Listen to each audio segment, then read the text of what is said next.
Trump खुद को चालाक अगर समझ रहे हैं, अमेरिका को अगर खुद को ये समझ रहा है कि अभी भी वो सुपर पावर है, जो चाहे जैसा चाहे नियमों को तोड़ लेगा, शर्तों को मरोड़ लेगा, तो ईरान भी उससे कहीं ज्यादा सचेत है, सतर्क है। बिल्कुल बिल्कुल। ईरान के लिए, ईरान के आप देखें आपकी इस बात का जवाब पिछले 48 घंटे में आप नोट करिए।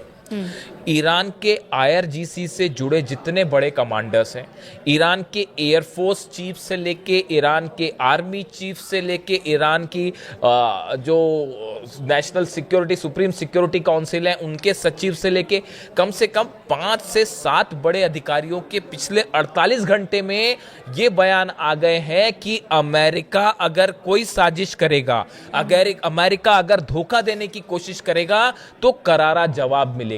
जिसके बाद इंटरनेशनल सर्कल में यह सवाल पूछे जा रहे हैं, क्या ईरान को कोई ऐसी खुफिया जानकारी मिली है कि उसके खिलाफ कोई बड़ा एक्शन होने जा रहा है?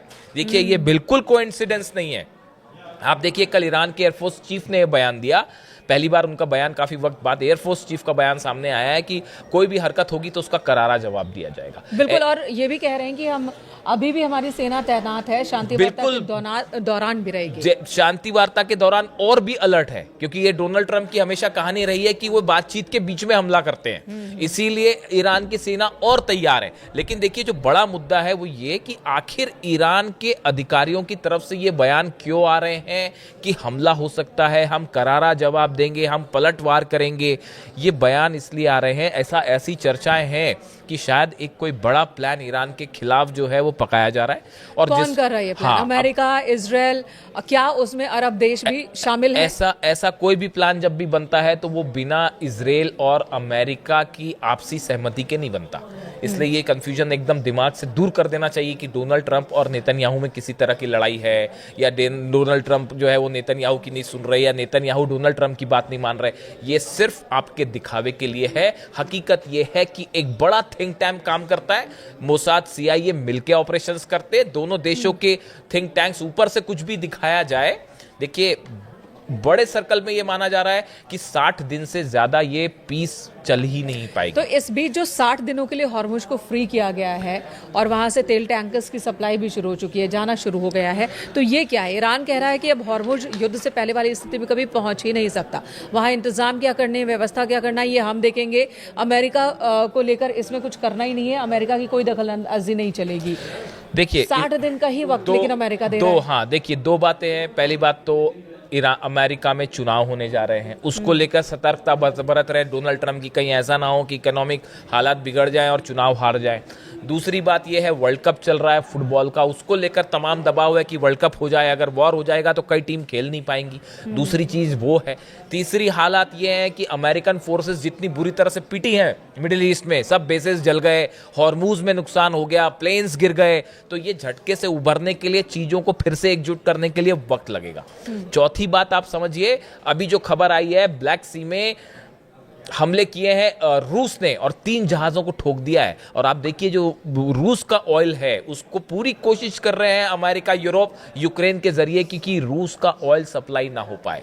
ऐसे हालात में इंटरनेशनल मार्केट में ऑयल की उपलब्धता बनी रहे, इसके लिए ईरान का ऑयल बाहर लाना जरूरी है। यानी ये एक हाथ दे एक हाथ ले वाला खेल चल रहा है, ये ज्यादा दिन नहीं चल पाएगा।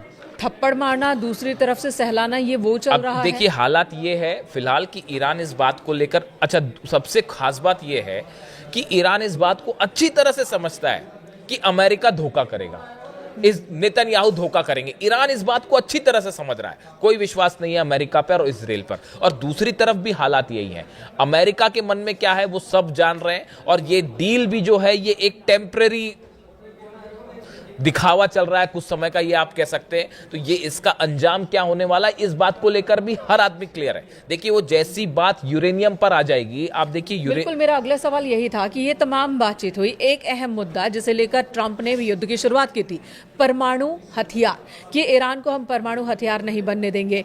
एमओयू के एक पॉइंट में है कि चलो हम हथियार नहीं बनाएंगे लेकिन इनरिचमेंट रोकेंगे नहीं, ये ईरान का कहना है।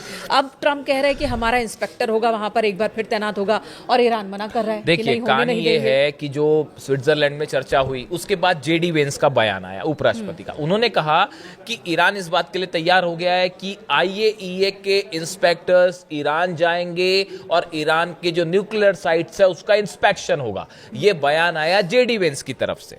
उनको फौरन जवाब दिया ईरान के विदेश मंत्रालय के प्रवक्ता इस्माइल बघाई साहब ने। उन्होंने ये कहा इस तरह का कोई कमिटमेंट फिलहाल नहीं हुआ है कि स्विट्जरलैंड में इस तरह की कोई अभी बात नहीं हुई है कि आईएईए वहां जाएगा या नहीं जाएगा। ईरान ने कहा यह एक ऐसा फैसला है कि आईएईए के इंस्पेक्टर्स को इस्फहान, नतांज या फोर्दो में आने देना है या आने नहीं देना है, इसका फैसला ईरान की संसद से होगा। इसका फैसला ईरान की सुप्रीम नेशनल सिक्योरिटी काउंसिल में यह बात रखी जाएगी, उसके बाद ईरान फैसला लेगा। अभी इस बारे में कोई फैसला नहीं हुआ। यानी उन्होंने जेडी वेंस को साफ साफ उनके दावे को नकार दिया, झूठा बता दिया।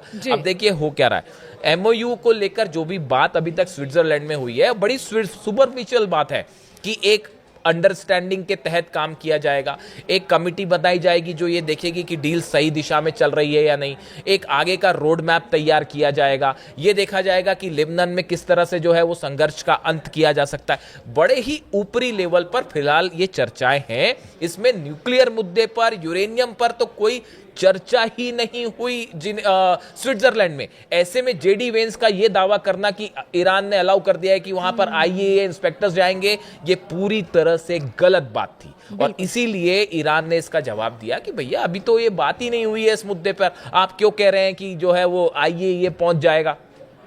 क्या ये संभव लग रहा है आपको कि ईरान में, इस्फहान में आईएईए भी पहुंच जाए, उसके बाद अमेरिकी सोल्जर्स भी पहुंच जाएं और वहां पे खुदाई भी हो जाए और वहां यूरेनियम को, ये एक ऐसा मुद्दा है जो बहुत ही असंभव सी बात है। इसीलिए चाइना ये कह रहा है कि शुरुआती दौर में भले ऐसा लग सकता है कि सब कुछ ठीक है, लेकिन जैसे जैसे बातचीत आगे बढ़ेगी मामला डिरेल होना शुरू हो जाएगा। देखिए जब भी कोई जटिल मुद्दा होता है, वैश्विक मुद्दे होते हैं, ऐसा मुद्दा जिससे कई देश जुड़े हुए हैं, तो किसी नतीजे तक, किसी समझौते तक पहुंचना बहुत आसान नहीं होता है। सालों का प्रोसेस लग जाता है। अब यहाँ पर 4 टास्क ग्रुप बनाने की बात हो रही है, लेकिन जब किसी बातचीत की शुरुआत ही अविश्वास से हो, संशय की स्थिति में हो, तो उसका भविष्य क्या होगा? देखिए अमेरिका का जो डेलीगेशन था जो स्विट्जरलैंड गया, आपने तस्वीरें देखी होगी, वो सबके सब इस उम्मीद में बैठे थे शायद कि ईरान का जो डेलीगेशन आएगा वो हमसे हाथ मिलाएगा, या ईरान के जो लोग, जो डेलीगेशन वहां पहुंचा था, उन्होंने देखना भी कबूल नहीं किया उनकी तरफ। अब्बास अराक्ची साहब ने हाथ भी नहीं मिलाया।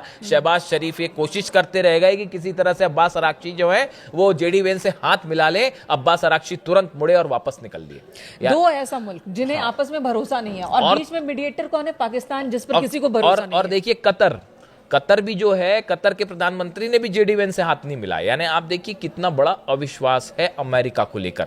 इसीलिए अमेरिका में ये बात कही जा रही है कि अगर ये डील साइन हो गई, ये डील पे अगर बात आगे बढ़ जाती है, एमओयू डील में बदल जाता है, तो ये अमेरिका के इतिहास की सबसे बड़ी हार होगी और ये ईरान की अब तक की सबसे बड़ी जीत होगी।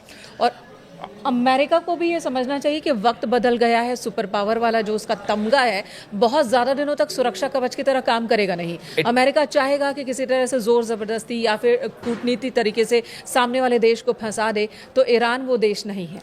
अमेरिका सुपर पावर था, अब नहीं है। तो आपको मैं कहना चाहूंगा कि अमेरिका, बड़े सारे एक्सपर्ट्स ये कह रहे हैं कि जो सुपर पावर का तमगा था ये ऑलरेडी ईरान ने छीन लिया है। अब वो कम से कम अमेरिका के पास तो नहीं है। जिस देश के अगर बेसिस उड़ जाते हो आप, जो है 18 बेसिस नहीं बचा पाए, आप अरब देशों को नहीं बचा पाए। ईरान की मिसाइल्स जो है वो धमाकेदार, आपके पेट्रियट और जो थार्ड सिस्टम है उसको तोड़ते हुए वहां पर गिरती रही।